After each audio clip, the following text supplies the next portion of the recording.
Sorry यार, मुझे भी लड्डू नहीं मिला। खास चीजें हो या इन्वेस्टमेंट, अलग अलग जगहों पर रखने में ही समझदारी है। इसीलिए म्यूचुअल फंड्स या आपके पैसों को अलग अलग जगहों पर इन्वेस्ट कर मार्केट के रिस्क को कम करते हैं। म्यूचुअल फंड, सेविंग का नया तरीका। म्यूचुअल फंड निवेश बाजार जोखिमों के अधीन है। योजना से जुड़े सभी दस्तावेजों को ध्यान से पढ़ें।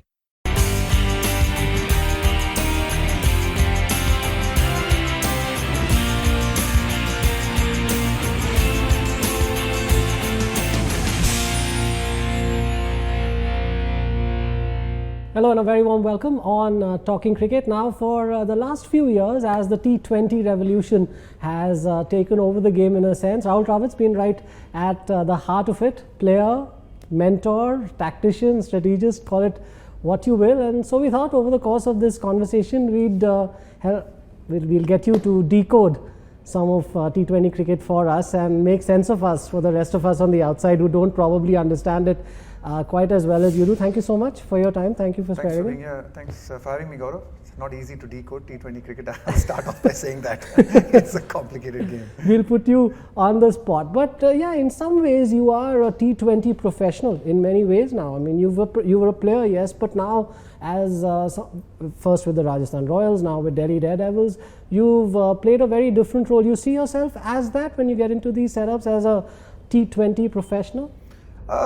Look, I've been around T20 a lot, especially since the inception of the IPL, and I've been involved in every single one of the IPL so far in different capacities, you know, whether it's been as a captain and a player, and then captaining again in a different franchise, you know, being a mentor and then being mentored in a couple of franchises as well. So I've actually seen quite a lot of it and in different kinds of environments and different kinds of situations. So yes, I mean, I do feel that, you know, I've been around T20 a lot, and it's been I think it's been an educative process for me as well, and it's a constant learning process, and it's fascinating for me to see how much it's changed and how much it's grown as well over the last 9 IPLs that we've had, and I just keep learning every single time I go into an IPL. Just from the basic premise of this, first of all, there's been some talk recently about whether T20 is cricket at all. Some people believe that it's a form of the game which draws from cricket. It looks like cricket, but it isn't actually cricket. Is it a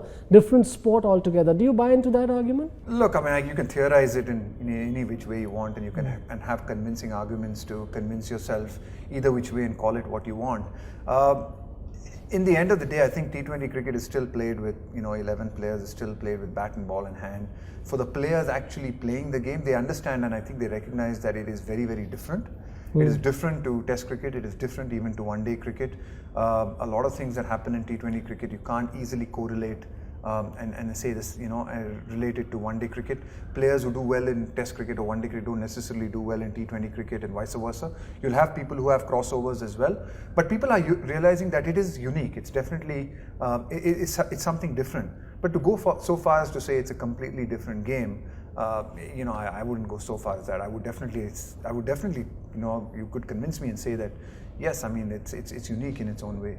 Can we go back right to the start of the first IPL, just before that famous Indian World T20 win in 2007? But at that time, when you were thinking about T20, was it a bit of a shot in the dark about how it was going to shape up as a game? What was the early thought process like, if you can remember? I don't think anyone knew what to expect. You know, obviously people had seen some of the success that had happened in England. In the T20, and this is the T20 blast and what it was called when it first sort of started in England, and you saw some of the success, the crowds that came in, the kind of atmosphere, but it was still seen though as entertainment. I think it was still seen as an entertaining form of the game. I mean, if you notice some of the early T20 international games, they were played with funny clothes, and sometimes people were doing different things, and it was seen more as an entertainment form of the game. Yeah, in fact, you guys just decided not to go for that World T20 yeah, we South did at the back Africa. end of of a long season and along with a test, a test series and a one-day series. A lot of the senior players didn't go to the T20 World Cup, which probably was a good thing in hindsight because India ended up winning it. But yeah, I don't think anyone knew what to expect of it and how big this could actually become. And I think it was only after the IPL's first year. At the end of the IPL and the end of the first year of the IPL, you could sense in the conversations around people start saying, this is here to stay and this is big. I think just the crowds, just the response to that first year of the IPL, and the way the players have played it. I think one of the things that's definitely changed over the course of the 9 IPLs is the way I've seen is the way players approach T20 cricket and the way they approach these tournaments. If you could say the first maybe year of the IPL, people had the same mindset I'm talking about. Maybe it's a bit of fun. We're not sure what to expect here. We're here for a good time, and we'll see what happens. But I think when they came back the second year, they realized that this is big. People are going to watch you, and it's going to be so much importance to each and every T20 game. Then we better come here prepared, and we better want to succeed. Yeah, one of the aspects of the IPL, since you touched upon the first one, is of course picking the team, and there was a unique process to do it with the auction. Now that you look back on it 10 years later, quite clearly do you think back on that time and say, we would have done things a bit differently when we picked the first RCB team? You can always look back on things and do things differently. You can look at every single auction you go through and say that I wish I could have done this and I wish I could have done that. And I think one of the lessons that I've learned over 9 IPLs is actually not to do that. Is that you can always do that, because there's just so many good players. There's so many things that you wish for and you hope for.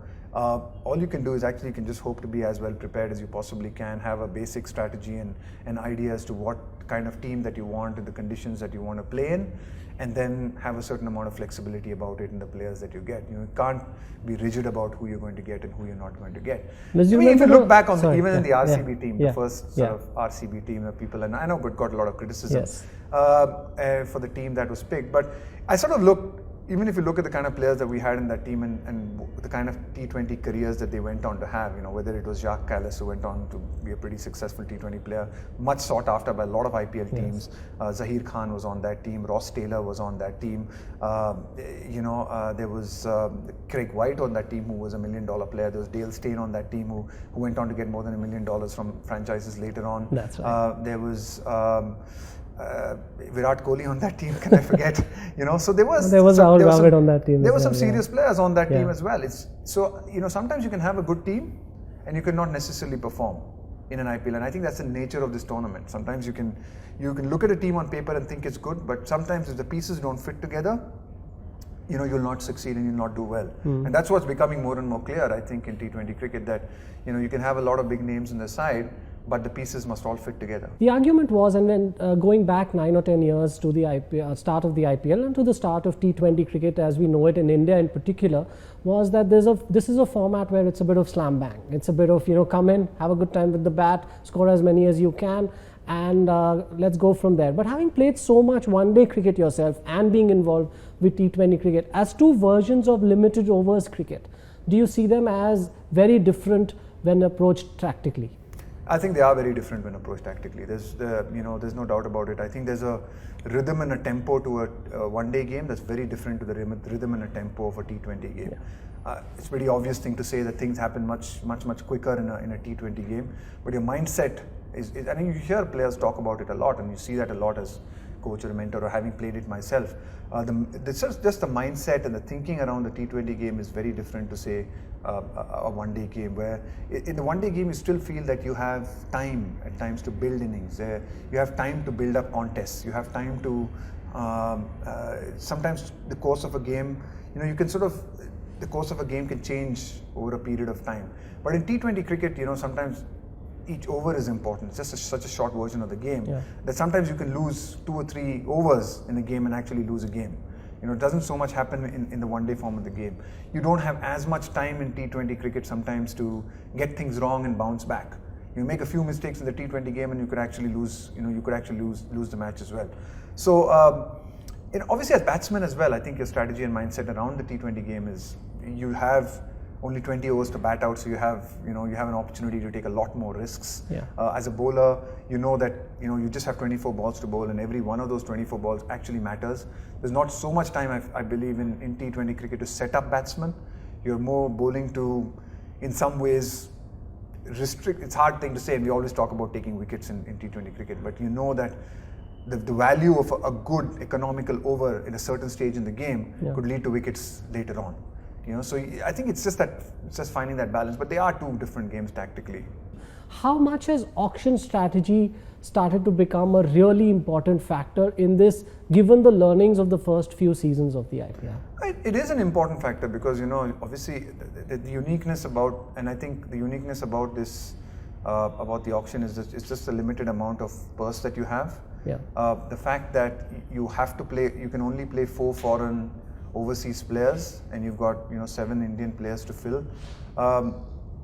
The good rule that came in 2 or 3 years ago, which meant that all Indian domestic players go into the auction, has actually changed things as well over the last few years. Suddenly, everyone's had access to a lot of these young Indian domestic talents, and it does become important. And you can see how teams are taking it a lot more seriously now. Most teams and every team really comes really well prepared to auctions.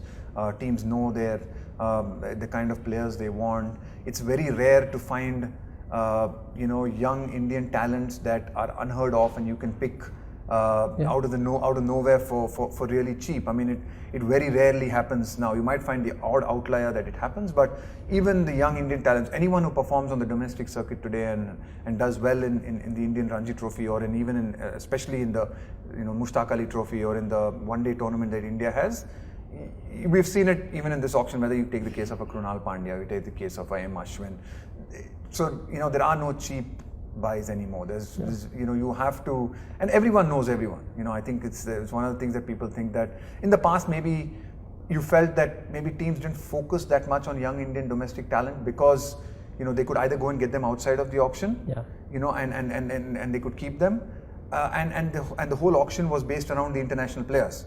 But so there wasn't that much research in that sense needed.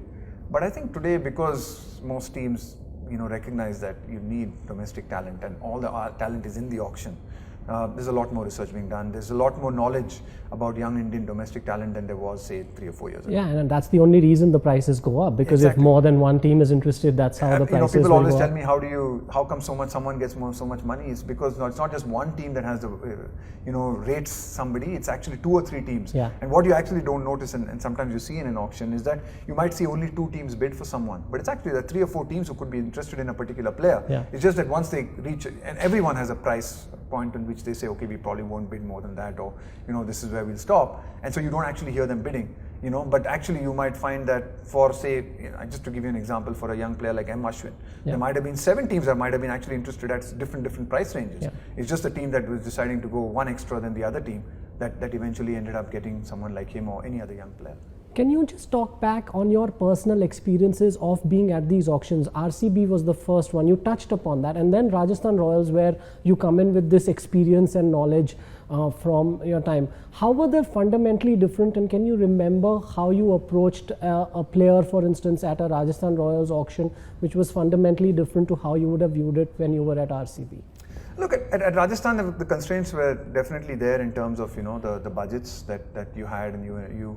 So in a way, it was quite clear. You weren't always necessarily even competing for some of the big players. So you weren't even looking at the top stars of the big players, because you knew that'd be completely out of your range. So then you're looking at a completely different. You're shopping in a completely different market, so to speak. It's a wrong word to use, but that's the reality. You're looking at a completely different set of players, and you're looking at a different ways to build your team. It was an interesting process, and I think it's a great learning process. And like I said, you can never be sure in an auction. So a lot of times I've gone into auctions and said, okay, we should typically, we'll get this player cheap because someone won't know him. All it requires is one other team to value that player and have budgets or have money to spend, and you could end up losing him because you can't match up or you can't compete on the auction. Anything table. that you can remember from Rajasthan Royals in particular? I don't know. I mean, like, one of the ones where we sort of at Rajasthan Royals we went up to almost 5 crores for someone like a Mitchell Stark. I mean, in the early days, and then RCB here bid one more, and RCB at that stage, I remember, were actually under pressure because they didn't have that much money, but they were able to go one more bid and we couldn't match it up. That's just one example. A good example of this year's auction would be someone like Carlos Brathwaite.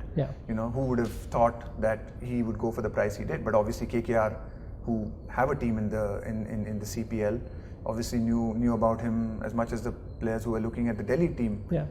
People who were looking at the Delhi team knew about him. So there are, innumerable cases of things like that where, you have and I think auctions are quite dynamic and they sort of vary all the time. Everyone goes in with a strategy, everyone goes in with tactics, everyone goes in with certain ideas, but you've got to think on your feet. I mean, it's simple as that. Just staying on that theme a little bit, you mentioned, identifying players and going after them at auctions.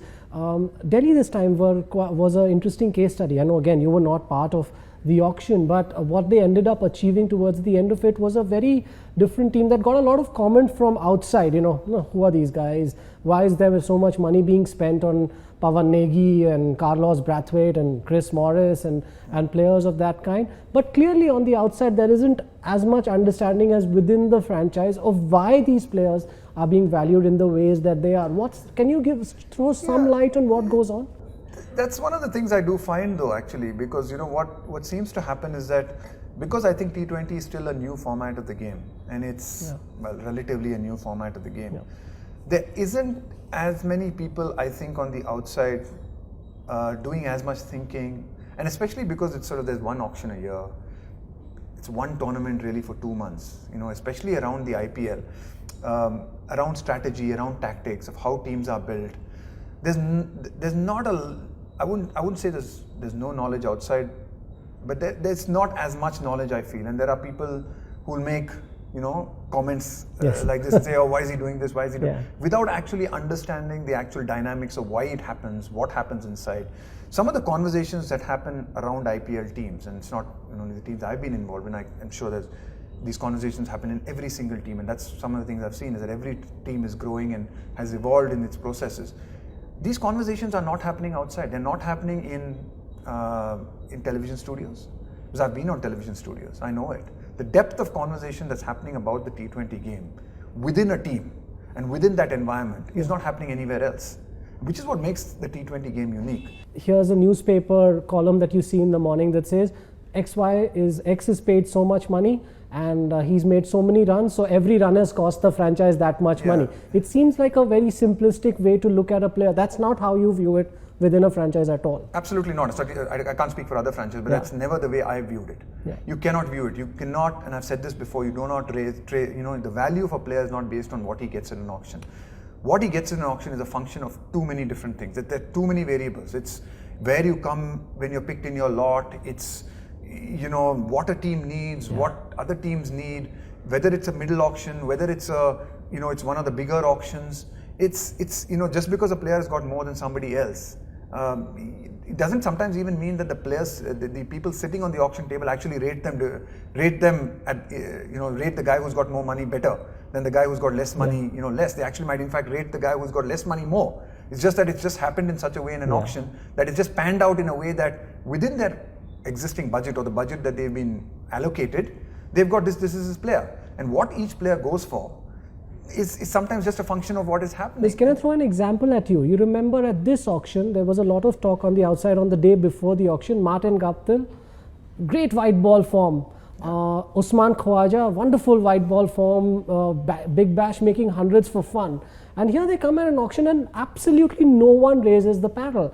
And you wonder on the outside, what's going on? These are guys of value. Why aren't people picking them? And you wonder what's gone on with mindsets there. Can you throw some light on why that happened? They are very good white ball players, and I don't want to say. I think they are very, very good players, and they'd be very, very useful in any team that they would play in. But you got to find a spot for them in the team for starting. You got to start with that premise that can I play somebody? Is he? If you already have that many number of batsmen, how are you going to fit another batsman? So you'll be looking somewhere else.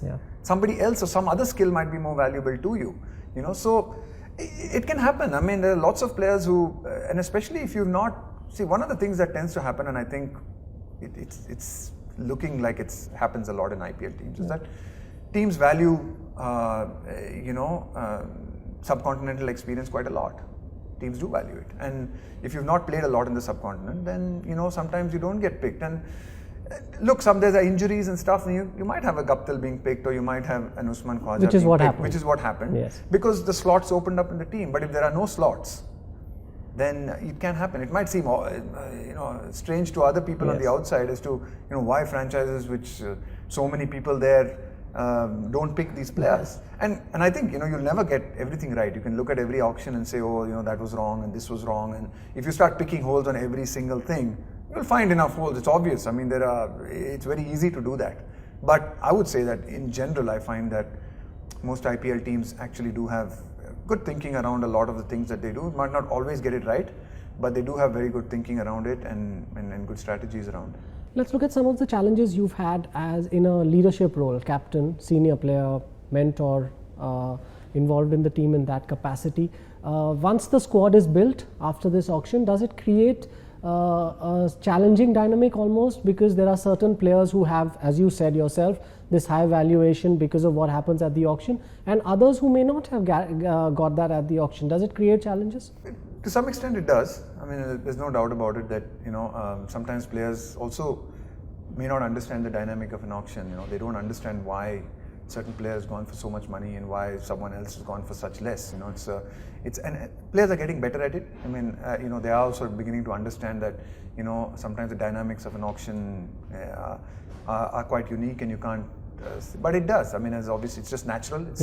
It's human tendency, and we can't take away from that. But I think it's just a question of trying how you manage it in the environment. I think one of the things, is and that's what leadership is about, and that's what I guess, we are paid to do, is to try and manage that as best we can. Yes. Have you ever had difficulty in particular? I mean, maybe don't want to get into the individuals in particular, but in instances, have you had difficulties handling situations of this kind where players have felt, they just deserve more value? At times you have felt that, but I think in general I've not had. I can't say that there's been so much of an issue around money as much, at least upfront.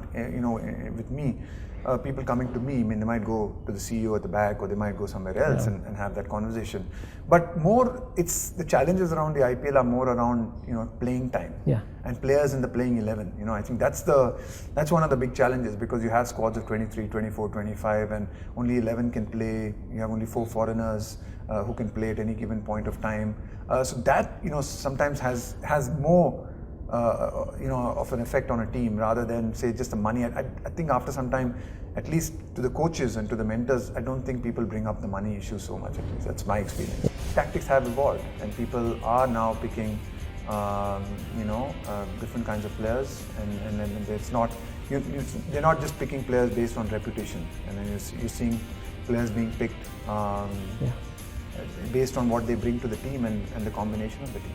I still think in the T20 game there's going to be a role for different kinds of players, and that's the next level of development, hopefully, wherein the bowlers now start, you find bowlers coming up with new skills and new strategies to counter some of these batsmen.